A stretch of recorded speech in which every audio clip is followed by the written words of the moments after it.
لا يفوتكم أهم مباريات غدا في الدوري الإنجليزي الممتاز، مباراة أرسنال وبرايتون.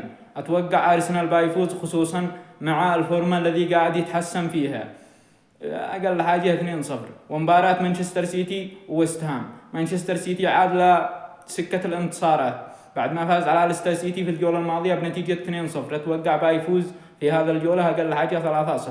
ومباراة توتنهام ونيوكاسل، أتوقع فوز نيوكاسل خصوصا في الفورمة الذي قاعد يقدمها ألكسندر إيزاك الذي هو هداف الفريق.